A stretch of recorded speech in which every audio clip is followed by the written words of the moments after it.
Hi, welcome to my kitchen. This is Chef Paulette, the 305 chef. And I was asked by Tina's Pride and Michael Borick from Nana's Greens to do maybe a little cooking demo on these beautiful heirloom tomatoes that they sent me. They sent me some beautiful purple. I think they're called Indian. I have an orange tomato. I have also just a traditional red tomato. I get one of their CSA shares, and they're always providing me with all kinds of great and wonderful vegetables. So today I'm going to do a really simple, microwavable, fresh tomato sauce. What people don't know is that sometimes the microwave can be a really good helper, especially if you're really busy or you want the kids to help out, and you need some tomato sauce on the fly to maybe make a pizza or a small serving of maybe a little pasta of something for your kids or for your loved ones. So today what I'm going to do is I'm going to show you. So you take a glass bowl, that's really important, a Pyrex glass bowl. You take your beautiful tomatoes that you've washed, and basically what you're going to do is you're going to take them and you're going to cut them in half. This part of the tomato, people really don't realize this, it looks kind of bad, but you can actually eat a whole tomato.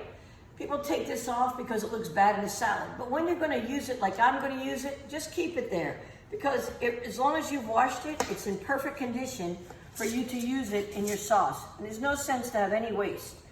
So I've washed them really, really good. And the nice thing about getting these tomatoes from down in Homestead by Michael Borick's farm is that very few people have handled them, and I know that the farmers take great care in being sanitized, especially in this difficult time that we're going through. And everybody's so afraid of what's going on with this COVID-19. So I'm just taking these very carefully and I'm putting in my bowl.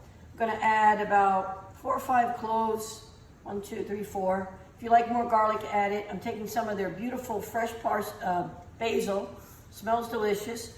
And then I'm gonna take an onion and I'm just gonna rough chop the onion also. Now remember, when you're rough chopping, it doesn't have to be beautiful, it's just a real quick rough chop. The reason you're cutting it is so that it'll all cook very quickly while it's in the microwave. I add a little drop of water just to get it going because I don't want it to dry out. And sometimes when you're microwaving, if you're actually using a little water or a little stock or something in the bottom, you could actually cook these. I'm just going to throw them in because, like I said, you can use everything because we're going to put them in the blender and blend them up. So now what I'm going to do is just take the vegetables like this. I'm going to use some of my special seasoning, which is just a blend of some Italian seasoning. I use a little of this Nature's Own, just a tiny bit, but I don't want to use any salt. So what I'm going to do is I'm going to throw in 2 or 3 of these beautiful Kalamata olives that are pitted, and maybe a little drop of the brine, because that's really going to make it taste great. If you have any leafy vegetables around like spinach, you can toss those in. Then you take this, and when it's all done, you take it over to your microwave. And just like Rachel Ray and all those guys do on the Food Network, this is what happens. You take it, you put it in the microwave, and then you come back, and after about a 5-minute microwave, it comes out like this, scalding hot, where everything is basically broken down, and it looks delicious. In this case, I'm going to add a tiny bit of a basil pesto that I made inside for a little extra flavor. I'm going to take my little bullet, which isn't very much, and I'm going to maybe use this spoon, and I'm just going to start putting this ingredients right into my bullet. Now this is pretty hot. And you see that beautiful broth down in there? You don't need to use all of that, but you can depending on how thick or thin you want your sauce to be. In my case, I'm going to use this for an eggplant parmesan that I'm making for my other half and I. You know Steve, if you know me, you know Steve. I'm just going to add a little bit of that liquid, but not all of it, and I'm going to reserve that because I'm going to use that in my actual casseroles. So this is hot. In a conventional blender, you don't want to put the cap on tight. You want to always leave a little air. And this particular thing, which is like a little bullet, I just take it like this, and I take it and I put it in my blender. It's going to get a little loud now, but we're just going to blend it up. And in a matter of minutes, I have this beautiful tomato sauce, freshly made and delicious. And everybody that knows me knows that I like to make things that are nutritious and delicious. So what you say is, Chef Paulette, my gosh, that doesn't look like tomato sauce because it's orange. But the beautiful thing is, we use fresh tomatoes. I use some red tomatoes, I use some of these beautiful purple tomatoes, and I actually use part of an orange tomato. So basically, you have this, and what you can do is you can take your spoon, and it doesn't have to be all chopped up. It's got a little bit of texture to it. I'm just gonna taste it for flavor. And it's delicious. You might need a little more seasoning. I'm actually gonna add a tiny bit more of my seasoning. I'm gonna give it one more swirl. I'm gonna add one or two more of my Kalamata olives because I want a little more of a salty flavor to it, because I'm gonna use it with eggplant, and eggplant tends to be a little bit bitter. So now I have to find my cover, put it back in. Oh, and the other thing is, I've got some beautiful olive oil. I'm just gonna add a little of that because that really makes it taste, gives it that savory flavor and taste. So now I put the top back on, I give it a couple more shots around just to burn that last little bit.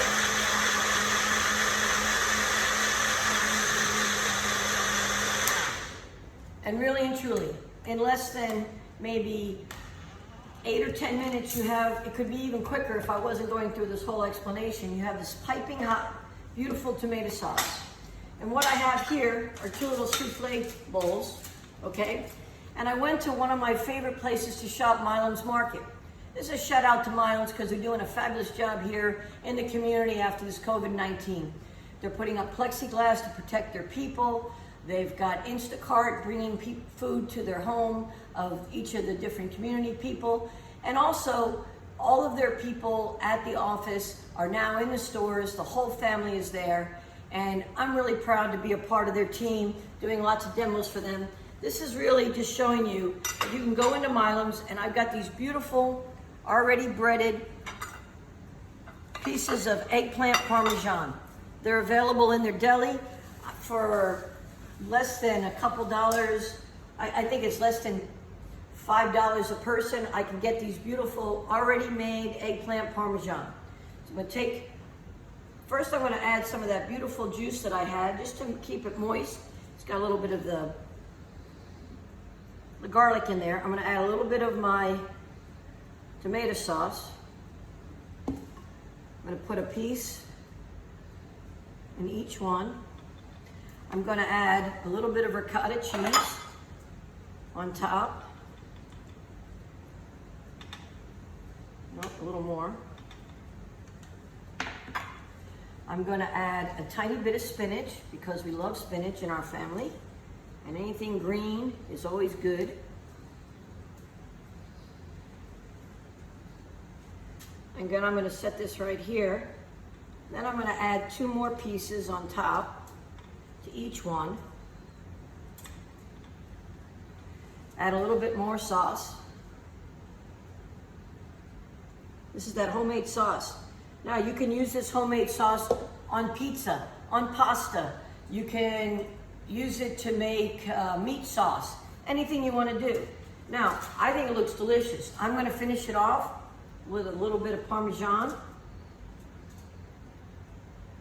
Now, I didn't really season my ricotta cheese here, but I could have, and I didn't do it because I just want to make it quick and easy.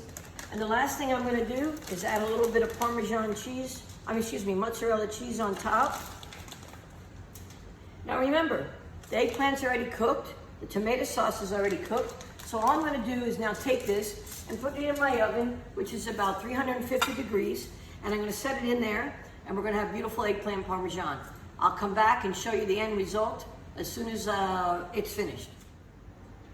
Hi everybody, we're back in my kitchen. Here I am, Chef Paulette, the 305 chef here in Coral Gables, Florida, otherwise known as Miami. And I'm so happy to be continuing with the segment that we're doing on making beautiful tomato sauce a couple different ways, because I'm sourcing some fresh produce from Michael Borick down the farm in Homestead, Florida. I'm so pleased that we have these wonderful farmers working so hard.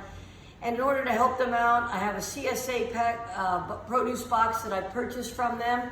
And I'm teaching you how to use those vegetables in lots of different ways, mostly using their beautiful heirloom tomatoes. We made a sauce that was a quick sauce in the microwave that you can put in the freezer or the fridge to make pasta, with tomato sauce, or you can make pizza or anything else you might like that has a base, including tomato soup. But right now, what we're going to do is we're going to take out our eggplant parmesan that I made using that sauce that I made, and we're continuing from the last video. So right now, I'm really happy to say that the eggplant parmesan is looking really nice.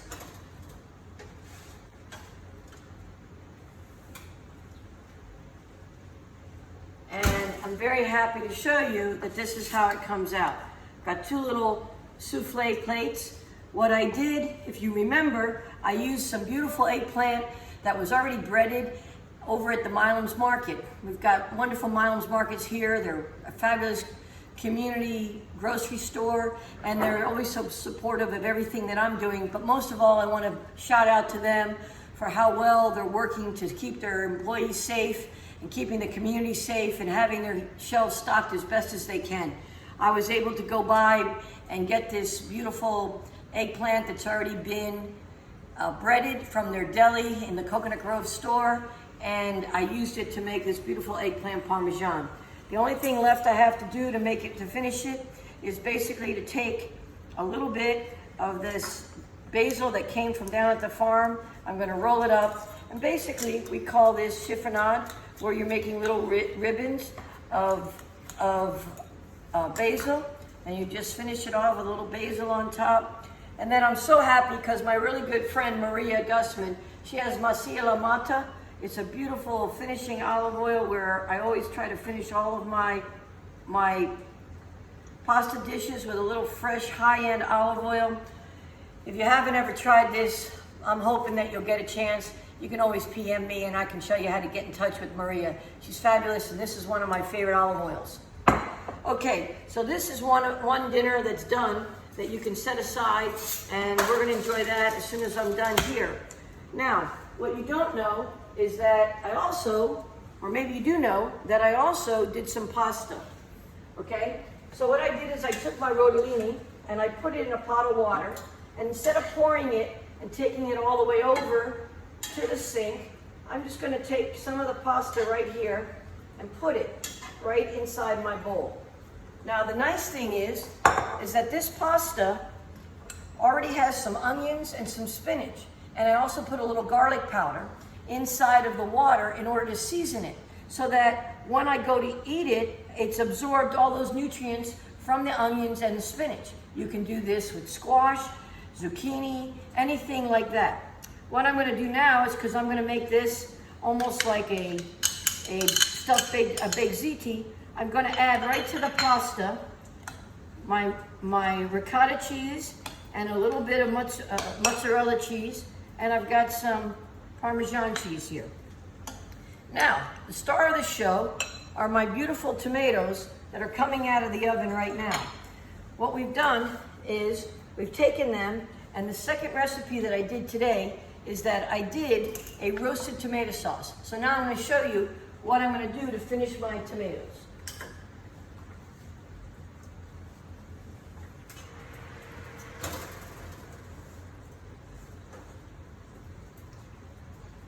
If you saw the beginning of my cooking lesson, what I did is I took all my beautiful different colored tomatoes that I got from Michael Borick down in his farm and homestead, and I cut them up. I also did a little bit of his baby zucchini.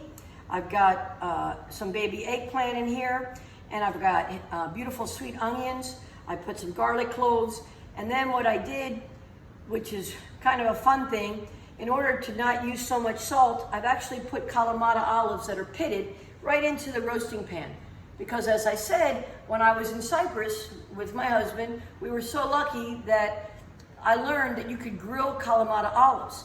And you can't believe the flavor if you put them on a skewer and grill them, how delicious they are. So since we're not grilling tonight, I thought it would be really nice if I could actually bring that flavor into my tomato sauce by putting them in the roasting pan with the rest of the vegetables.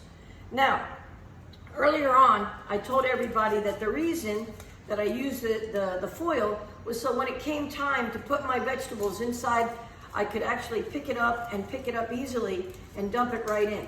Now, if I'm really good at this, this will work. So you kind of make sure you got a good grip on it. You grab it from all the ends. And remember, it is a little warm, but I'm pretty tough. A couple years in the kitchen. You pick it up, you take it, and you immediately pour it right inside of your blender.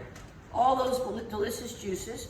And whatever little rascals got away from you, you just take them and you add them too. Then, set that aside. Now remember, when you're dealing with hot inside a big blender that's not a bullet, you got to be really careful that you allow an opening to let some of the air and some of the pressure out when you turn it on. So what I'm going to do is I'm going to actually move this aside, and I'm going to grab my Vitamix. And one of the things I want to tell you is I had already added regular olive oil. I didn't use my finishing olive oil from Maria from Masia La Mata because I want to do that at the very end. What I'm going to do is, because I've left the top open, I'm going to take some of my basil, because I didn't add any basil to it, add it in the top hole. Okay? I'm going to add a little bit of Parmesan cheese just for an extra little flavor because I had it left over. And I'm just going to take my towel, cover the top, and I'm going to lightly pulse. Now, if you want a chunky tomato sauce, you're almost done. If you want it smoother, you can continue going. I want it to have a little texture because I'm going to add it to my beautiful whole grain pasta here that I cooked. So that's about all I'm going to do to it. But now what you can do is you can see that I have this beautiful tomato sauce. And I'm going to take this and I'm just going to reach in there and show you the beautiful chunks that I have. So it's almost like a pasta primavera. I don't want to put too much because I don't want to overfill the bowl. And I'm adding that beautiful freshness of tomato sauce right to my pasta.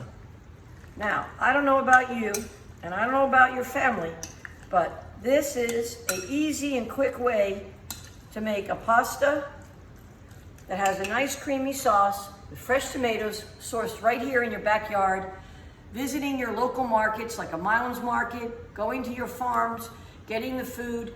Go online to nanasgreens.com, check it out. They've got a drive-through produce pickup. You don't have to get out of your car. It is not a farmer's market. It is a drive-through, just like you pick up food in your restaurants. And from my house to yours, remember, be nutritious and delicious, stay safe, wash your hands, eat healthy, and love your family.